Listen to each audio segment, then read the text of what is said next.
मुझे लगता है कि इस दुनिया में हम आएंगे तो उगेंगे, खिलेंगे, और खिलने के बाद वहां से निकाल के भगवान के चरणों में अपने आप को रखेंगे। और वो भगवान क्या है? वो आम जनता है, वो गरीब जनता है, उनके लिए हम कुछ करें। बहुत आसान है, बहुत ही आसान है। इसके लिए कुछ नहीं, क्योंकि हमें लगता तो मुट्ठी भर है, उसके बाद जो है वो खामखा हमको संचय करने की आदत सी हो गई है। तो आज वो कल देना है तो आज। मेरे घर में जब काम करने वाले सर है जो काम करते हैं, खाना हम जब बनाते हैं तो हम भी खाते हैं, वो भी खाते हैं, लेकिन खाना बनाने के बाद उनको पहले दे दो, ताकि उनको ऐसे ना लगे कि बचा कुचा हम उनको दे रहे हैं। आखिर में तो देना ही है, तो पहले क्यों ना दे? तो उनको बहुत अच्छा लगता है। और उसी से तुमको हम क्या करते हैं? अधिक करते हैं, प्लस करते हैं। प्लस नहीं, मल्टीप्लाई करो। प्यार जैसे ही मल्टीप्लाई करोगे ना, जिंदगी में इतना कुछ मिलता है, इतना कुछ सुकून है। मैं तो आज समझता हूं कि दुनिया का सबसे मैं खुश आदमी हूं, इतना अमीर हूं मैं, क्योंकि देने से जो मिलता है ना, वो मांगने से नहीं मिलता। सो देना सीखो बच्चों, देने में बड़ा मजा है।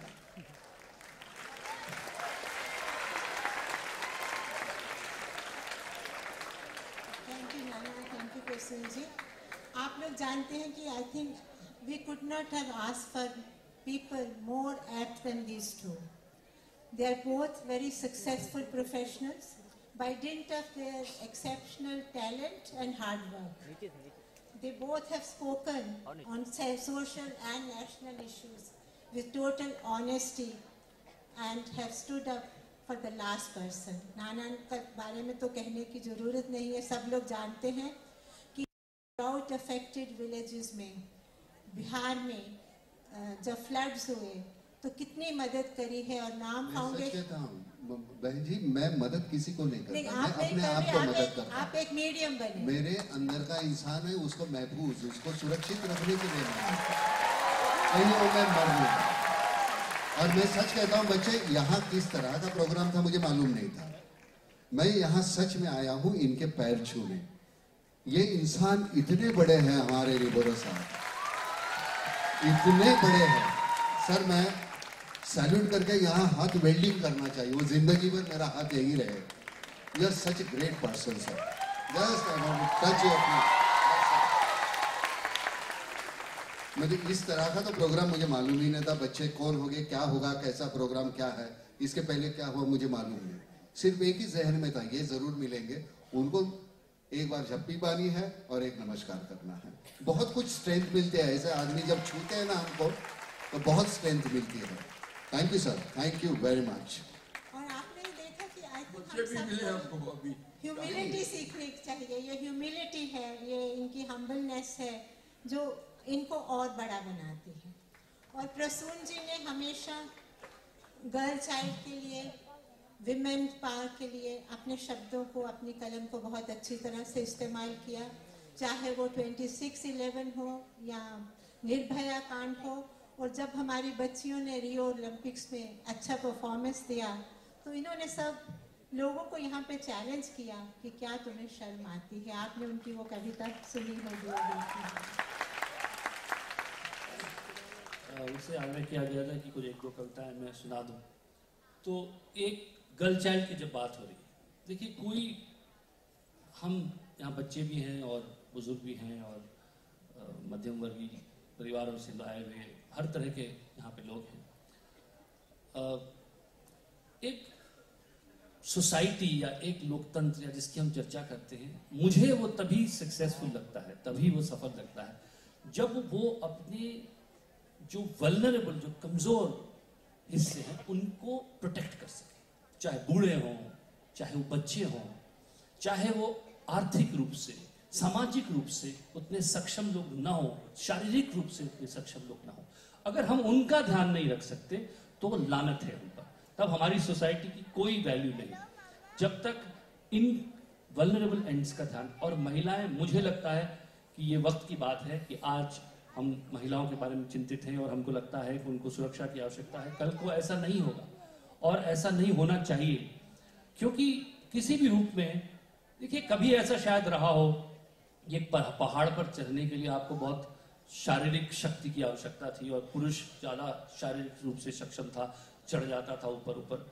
आज एक लिफ्ट में जब आप घुसते हैं तो वहाँ एक बटन दबाना होता है, 75वीं मंजिल में चली जाती है। उसके लिए तगड़ा होने की जरूरत नहीं है, उसके लिए बुद्धि की छोटी सी आवश्यकता है।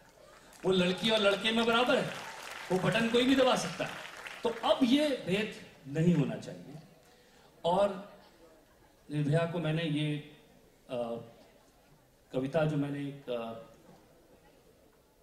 लोकगीत के अंदाज में लिखी थी, वो मैं आपको सुना देता हूँ कि एक बेटी अपने पिता से कह रही है कि बाबुल जिया मोरा घबराए।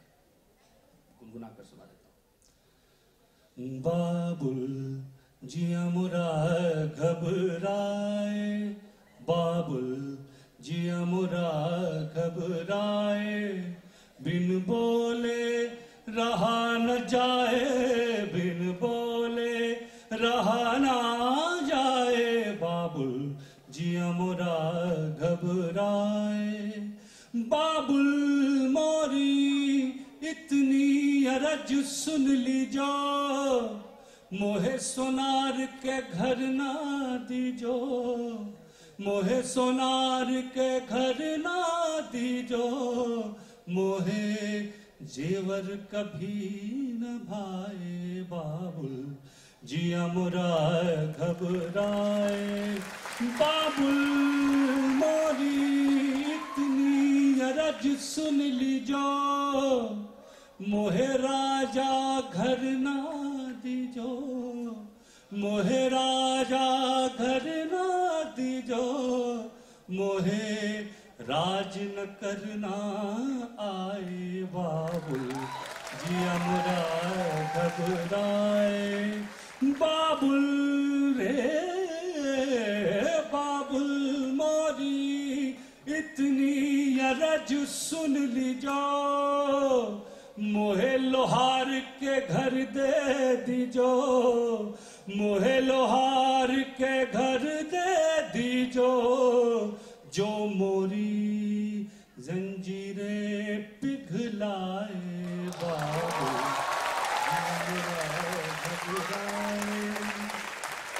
वाह वाह वाह प्रसून, अरे यार तू इतना बेहतरीन गाता है यार। ये सुर मेरे पास होते तो मैं कहाँ का कहाँ पहुंच जाता है।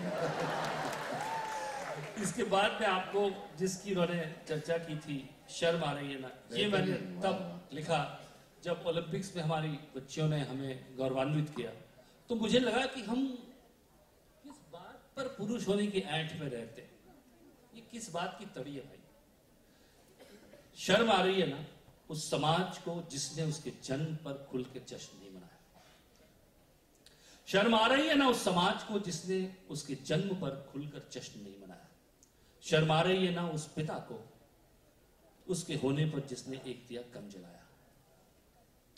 शर्म आ रही है ना उन रस्मों को, उन रिवाजों को, उन बेड़ियों को, उन दरवाजों को। शर्म आ रही है ना उन बुजुर्गों को जिन्होंने उसके अस्तित्व को सिर्फ अंधेरों से जोड़ा।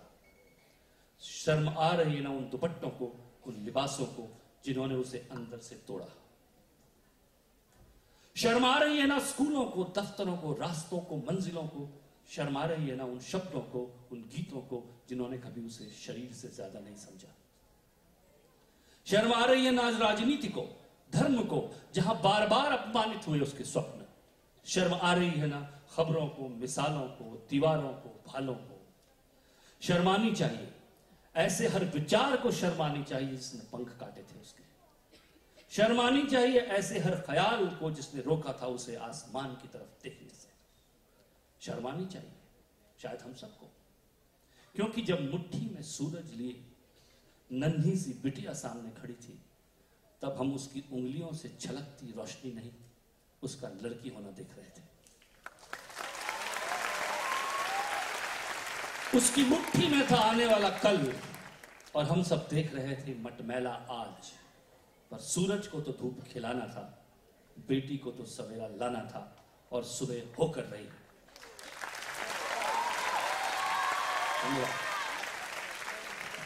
सुन जी के लिए अच्छी खबर है, मैंने आज सुबह पेपर में पढ़ा कि हरियाणा में गर्ल चाइल्ड की रेशियो 900 के ऊपर चली गई है।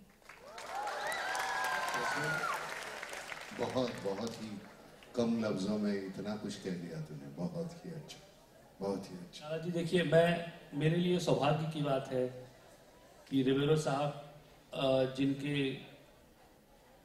लिए जितना भी मैं कहूँ उतना कम है। जैसे आपने सही कहा कि उनका नाम सुनते ही एक श्रद्धा अंदर से आई और एक ऐसा लगा कि जब इस उम्र में वो शख्स सबके सामने खड़े होकर इतनी बड़ी जिम्मेदारी उठा रहा है आज तक, तो मैं कौन सी चीज़, मुझे तो होना ही चाहिए वहाँ पर।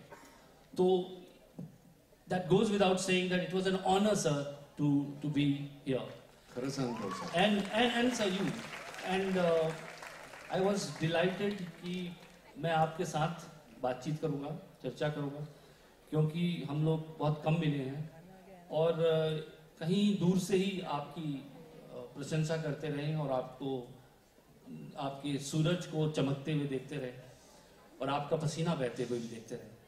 तो जो भी आप कर रहे हैं, जिस भी तरह से मैं कभी आपका सहयोग कर सकता हूँ, मैं इस बात के लिए गौरवान्वित हूँ। धन्यवाद। वैसे मैं अकेला कर ही नहीं रहा हूँ, सभी हम मिलकर ही कर रहे हैं। पिछले साल जब ये किसानों के लिए काम शुरू हुआ तो शहर के हमारे जो लोग हैं, आप सभी लोगों ने 60 करोड़ रुपए दिए हैं उनके, 60 करोड़ रुपए दिए हैं। और पिछले साल हमने गांव खेड़े में 580 किलोमीटर का एक्सकवेशन किया, चौड़ाई की, खुदाया और लंबाई। सरकारी काम में अगर वो होता था तो उसकी कीमत 280-290 करोड़ हो जाती थी, जो हमने 12.5 करोड़ में किया हुआ है।